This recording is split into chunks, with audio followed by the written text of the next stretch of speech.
It's been said that achieving a little success sometimes can keep you from achieving a lot of success.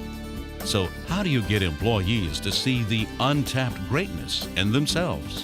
What's more, how can you get them to pursue that greatness? For these answers, we turn to John Hersey.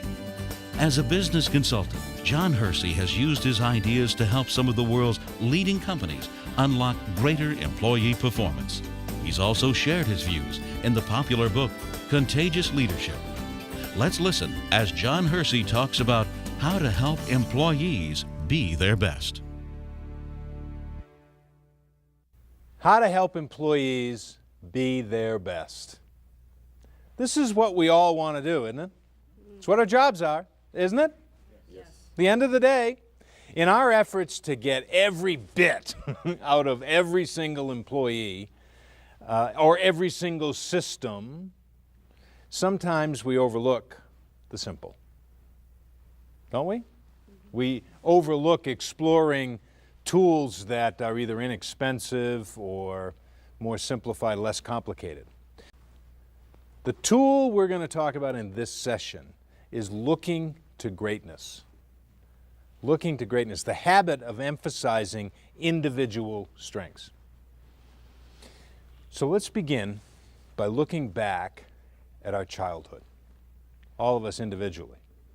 No tears now. From childhood through, let's say, high school, ask yourself, which happened more often? Did our parents, our teachers, our trusted advisors in school, did they focus on our weaknesses? Or did they nurture our strengths more often? Weaknesses. We learned that, didn't we? I mean, we were told to be careful the way we color. Make sure it's in certain rules, in certain boxes in the blocks. Don't color outside the lines. We were told how to play, what we were doing wrong. And we brought this with us into business. A focus, not so much in what people were doing well, but what people were doing poorly. We brought it into business. I can remember a time back in many, many years ago, back in junior high school. When I was growing up, I was a pretty good baseball player. My dad thought I was good enough to play in the professional leagues at some point, major leagues. And I was a catcher. And the position's really not that important, but I had a strong throwing arm. I was good defensively. I had good size. I was a left-handed hitter, okay? Left-handed hitter, which was a little unusual. And I had power, and I had the ability to hit for a good average, meaning that I got a lot of hits for each time at bat. So my dad thought I was going to play in the professional leagues. And then I got into junior high school, and a coach thought that it would be good for me to be what's called a switch hitter. So let me explain what a switch hitter is. If you're a left-hand hitter and a right-hand pitcher, left-hand hitters hit right-hand pitchers better because of the way they can see the ball.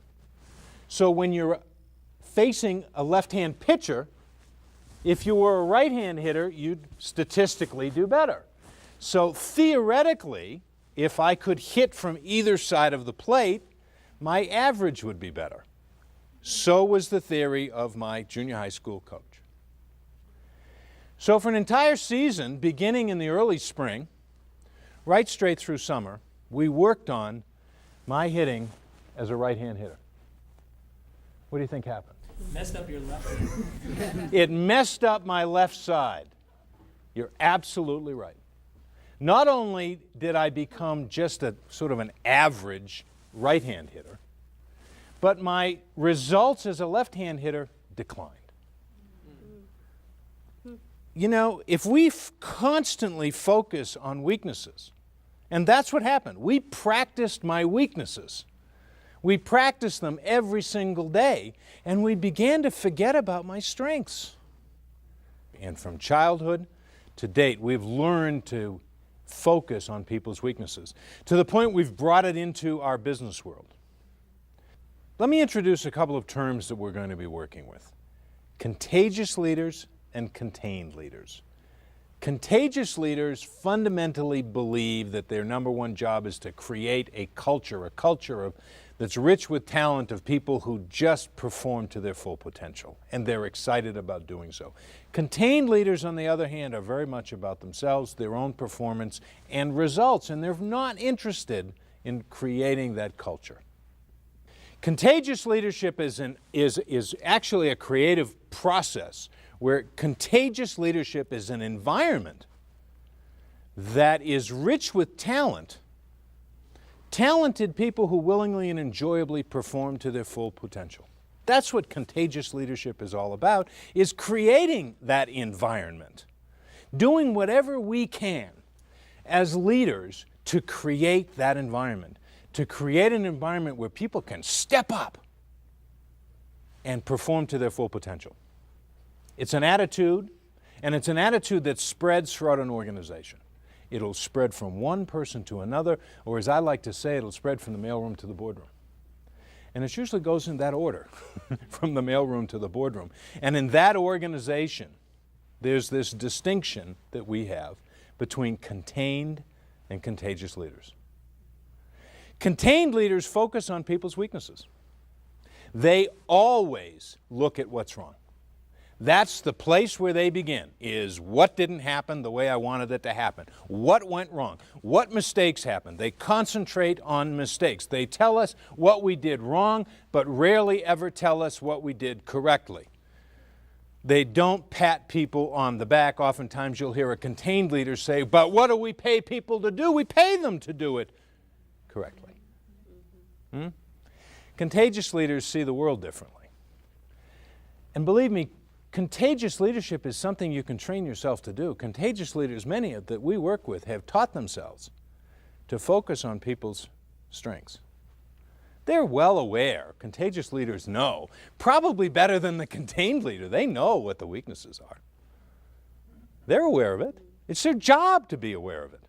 But they focus on people's strengths. They know what you are best at. Okay? And where do you perform the best? Do you perform the best in an activity that you know you're great at, or in an activity that you feel uncomfortable doing and you feel like you're not quite prepared for? I'll tell you another story, personal story. Years ago, I was in the advertising business.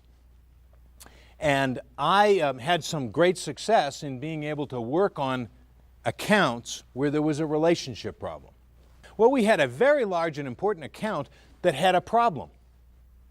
So the president of the agency asked me to come in and work on that client. The president of the agency made two fatal mistakes. First of all, he did not fully understand the problem. He thought the problem was a relationship problem. So he also didn't understand the strengths, the real strengths of the solution, which was me. See, the problem wasn't a relationship problem, the problem was a detail problem. The client, they had a media program for their advertising that literally on every quarter, the media plan was about that thick. I mean, it was very, very detailed. And the client actually expected someone who would read this. Ha, go figure. I am not a detailed person. I'm a relationship person. I go in and work out relationship issues. The client expected me to know what was on page 247 of that media plan. They didn't get it. So a detail problem became a relationship problem. Do you see what I'm saying? The CEO made two fatal flaws. He did not understand what the client was looking for, but more importantly, he didn't understand my strengths. I can want to be a good engineer from now until doomsday. It's never going to happen. It just won't happen. Employees want to work with people who sort of understand their strengths. There's a downside to this whole weakness thing. Employees really want to work with contagious leaders. They don't want to work with contained leaders. They resent the fact, employees will resent the fact that you're constantly looking over their shoulder, telling them what's wrong. And, you know, oftentimes we chalk it up and we make an excuse for it by saying, well, I'm a type A. Well, the employee doesn't care what type you are.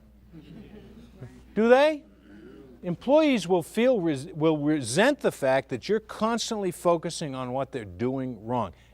We were on the board of a new resort, and it was a very exciting time. This was a world-class resort, or had the potential to be a world-class resort. And when it opened, all the staff were filled. There was shine in their eyes. They're all filled with possibility and serving clients and taking care of people and really providing tremendous customer service. It was just an extraordinary time.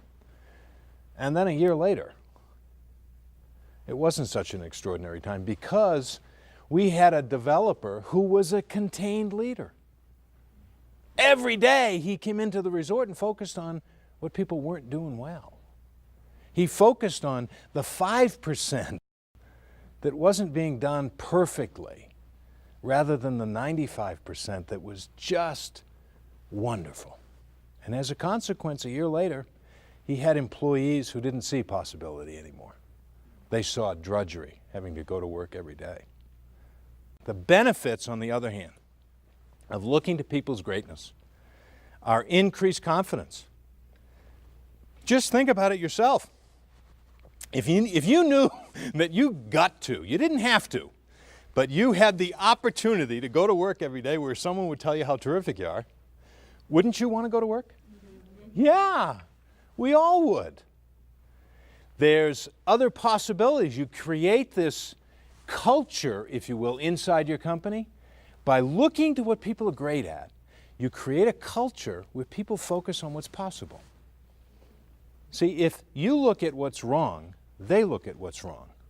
They look at what's wrong, they look at the obstacles constantly. There is no possibility in that. So there is more innovation and creativity. If I keep telling you how terrific you are, aren't you more likely to be think more creatively, to offer more suggestions? It reduces conflicts. Across the board, it reduces conflicts because people are feeling better. It increases productivity, and it reduces turnover. That's how this whole looking to greatness. Again, I want to stress this is not the most expensive, the most complicated solution to our leadership challenges, but oftentimes, in my experience, it's the simple that is the most powerful.